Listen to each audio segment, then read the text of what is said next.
Slavery is all around us. It has been linked to the supply chains of many everyday products.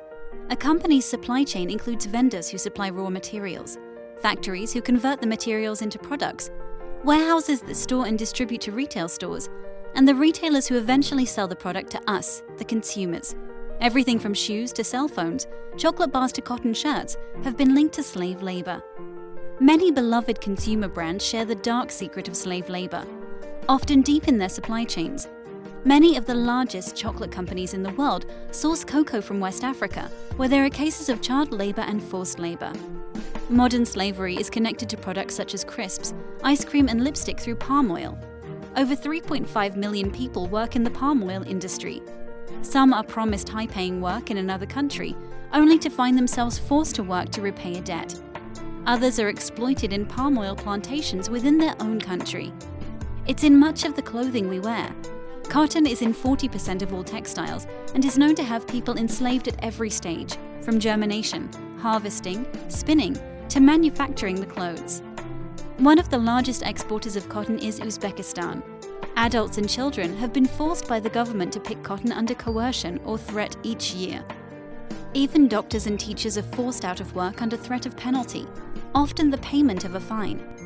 The electronic device you're using now could include components made using slave labor.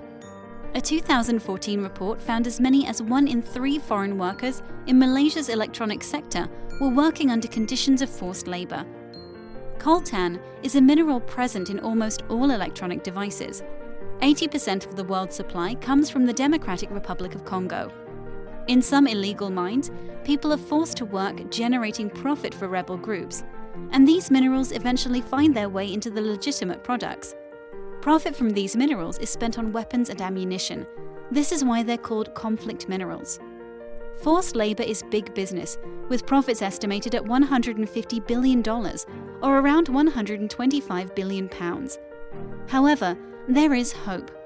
It would cost consumers less than 2% more per item if business was to double the pay of a sweatshop worker at no cost to their profit.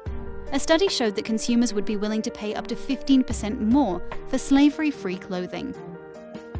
In addition, many governments have steps to get companies to think about their responsibility to end modern slavery. Brazil has a dirty list registry of companies known to be linked to slavery. The UK has passed the Modern Slavery Act, which requires companies to report on their action, and the United States has legislation which bans imports made by forced labor. Now you know the facts about slavery in supply chains. Watch our other videos to learn more.